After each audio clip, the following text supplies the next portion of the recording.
they had a question for you regarding Guiding Light. David, do you want to go ahead and ask your question?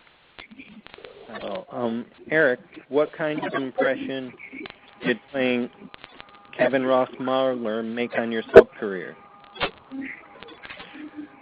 I don't know if it made such an impression on my soap career because I didn't end up working on All My Children until years after working on Guiding Light.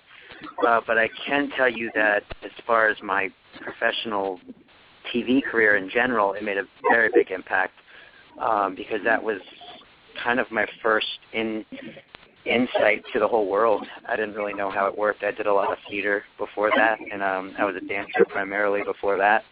And so I was used to being on stage, but wasn't really used to being on a TV stage. So it kind of, gave me the opportunity to have that aha moment of, wow, this is something I could see myself doing. Okay, I have seen your acting reel, and I see that acting is not your only strong suit. And I have to say, you are one terrific dancer. Oh, well, thank you very much. I appreciate you saying that. And was that more or less your first love, then acting, or did it all fall into place? No, 100%. That was my first love. First time being to New York was on like a national competition for dancing, and then it kind of opened up my eyes through that. And I still, I love to dance. I teach tap on the side whenever I can. But as far as the profession goes, once I got wrapped into acting, I knew that was what I wanted to do.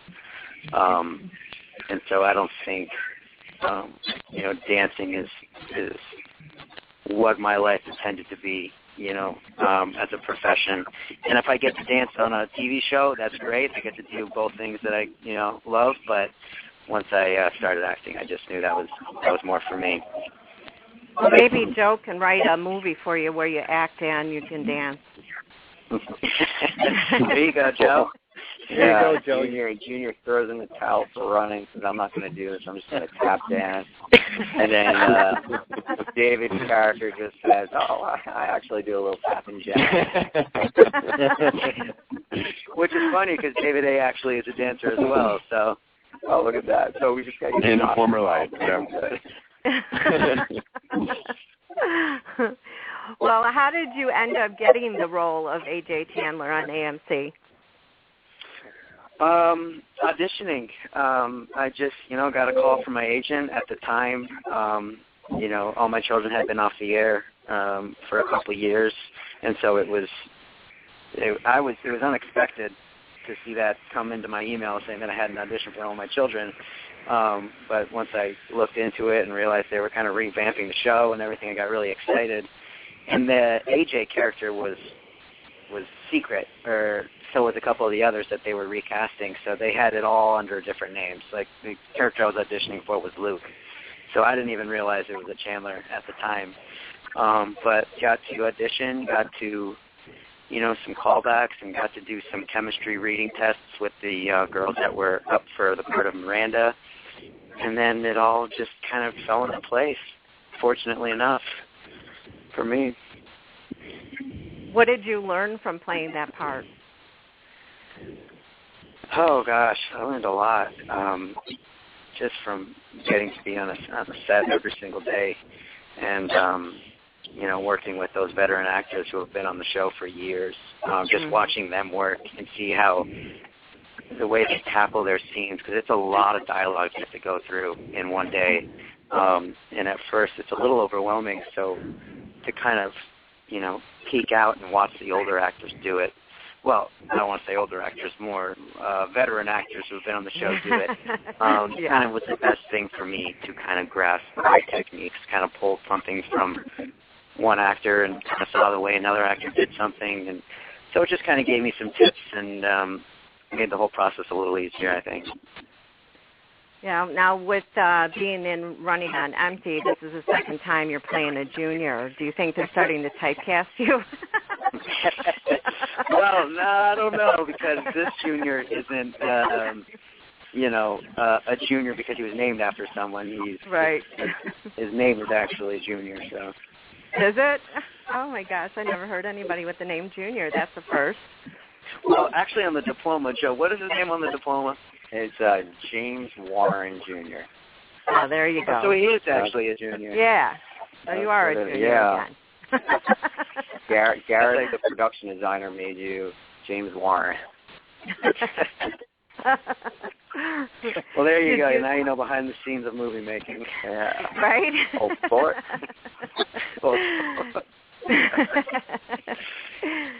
Did you do any type of research? Did you start running? What did you do to prepare for this role? I did, actually, and we had a lot of meetings prior to our start date.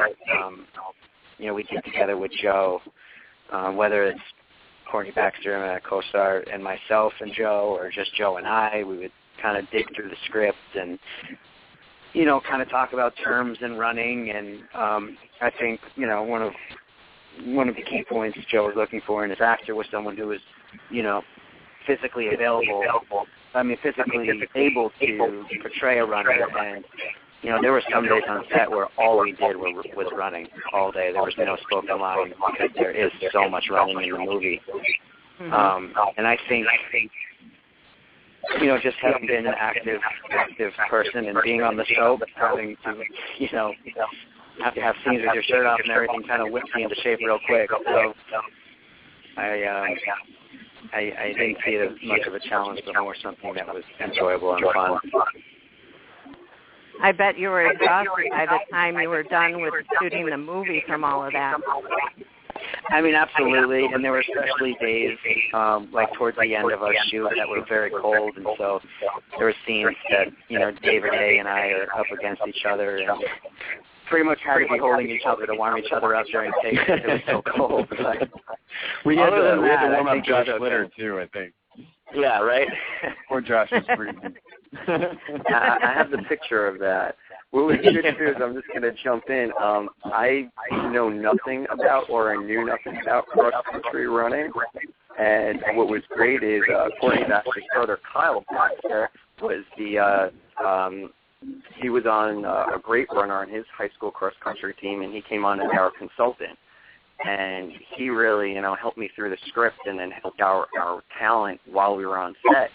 And then for the Harvard crew, we'll call them, which is David's character, his two friends, we were looking for, we say, okay, which way do we go? Do we go with, it would be great if we could find great actors who can run. Then we found two great actors. One was Gary Berard, who actually, he trains people for marathons. And he was a great actor. And our other one, Matt, he ran cross-country, and we just lucked out that we actually had cross-country runners who were also actors. Oh, wow, yeah, and they could, help with the ones that weren't aware of what to do and how to be a cross-country runner. Yeah, but these guys are great. I mean, david-a-gregory, he's got to get into better shape, and then he could have caught up to other people. But I say he did okay. I have no comeback whatsoever for that. Sainty, are you with us? Yes, I'm here. Okay, hi. Hello, thank you for having us. You're very welcome. I made you live on the air, but I wasn't even sure if it was you, but I figured who else was going to be calling. We got the other three guys on, so it had to be you. Perfect. Well, Sainty, you started out doing voiceovers from what I read. How does something like that work? How do you get that type of work? Actually, I majored in musical theater with David-a-Gregory, and that's how kind of the David thing came about. And went to Finding Nemo, the musical, and played Dory. And so I always kind of knew I sounded like a rugrat when I spoke. So I was like, okay, maybe I should make a career out of this. And but just a series regular on Eureka 7 Owl, which is the sequel on Cartoon Network to Eureka 7. So it just kind of all happened all of a sudden right when I moved to New York, and it's been amazing. Actually, I have another series coming out, which I'm not allowed to officially announce yet, but you keep your eyes open on my Twitter. It should be coming pretty soon. Will do. Will do. Now, do they have the character? I mean, do they make the film first and then you do the voice over? Is that how that works? Yes, it's the same creators of Dragon Ball Z and a lot of the original, and so they're actually all in Japanese originally. And so we come in and dub it in English, which is such a crazy experience because a lot of the times the flapping in the animation series won't go with actually what the English words are. So we'd have to just sit there for hours and just kind of try to figure out how, a two-syllable word can fit into one flap. And, I mean, it's such an interesting experience. But, yes, most of them are in Japanese first. Wow. Well, that's definitely not an easy paycheck like people might think. Oh, yeah. I mean, it is crazy. It's such a different world. Right. So neat. Well, I also read that you were in Losing It with John Stamos, and I was looking for your video, and I couldn't find it. Is it something that's coming out soon? No, it actually got, we were featured, my episode, on Jimmy Kimmel. So I actually got to be on Jimmy Kimmel. Oh, wow. And it is, and now we are nominated for a People's Choice Award for Losing It, John Stamos. I'm actually on the episode, oh gosh, Eric, what's the name of my episode? Jeffrey Ross's episode. Jeffrey Ross, yes. It's the Christmas episode. So it was only supposed to come out during Christmas, and they actually, to promote the show, released it early, and then it got featured. So you'll see me on Jimmy Kimmel with John Stamos. Oh, I'm going to have to go back and see if I can find it, because I was watching the other ones, and they were so funny. Oh, my God. We were the first, actually, most of the, the remakes of them are by, puppets or Barbies. So we were kind of the testers of actual human beings. So we recreated Jeffrey Ross's Losing His Virginity. Oh, my God. But it's all PG. That's the funny part, is kind of John wanted to make it where it was, just talking about, the nerves and the anxiety and kind of where it happened, but not going past the point of, the showing it or things like that. Right. So that it's hilarious. Is so funny. I actually did vote for him for the People's Choice for Losing It, so I think he'll get a lot of votes if people will watch it. That's something that is just so, so good. Yeah, and I love that you were part of it. Crossed. Yeah, I know, definitely. It was so much fun. So, and it's actually, the other creators, the one of Super Size Me. Do you remember about the documentary about McDonald's? Mm-hmm. So it's a great team, and just it's just so funny, and it's kind of nice to hear, the kind of raunchiness, but without going past the point of being foul. Right. So you'll get your funny humor, but not too awful. Right. More or less like a PG-13 kind of thing. Yeah. Yeah, definitely not a PG. We don't want all those elementary kids watching Yahoo Losing It with John Stamos. Well, now you're playing Tiffany. Tiffany and Running on Empty. Can you tell us more about your character? Well, Tiffany actually went to school. I would say Tiffany is the Amanda that she plays in Mean Girls. She's a little dumb, off, kind of rich girl. And I actually got to do it with a girl named Dylan. And we're kind of talking trash and gossip about Junior.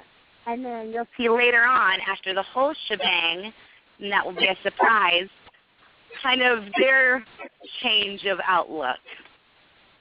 So it's a very funny character. I loved playing kind of the mean girl, because I always used to play the nerdy girl. So it was such going out of the box, getting to play somebody a little mean and gossipy. And I love Mean Girls. I've watched that quite a few times. I'm supposed to be an adult and a mom of 4, but I love those kind of movies. I love watching them. Me too, there too. Well, that's what we sat there and watched before we filmed our scenes, and just sat there and watched all the Mean Girls scenes.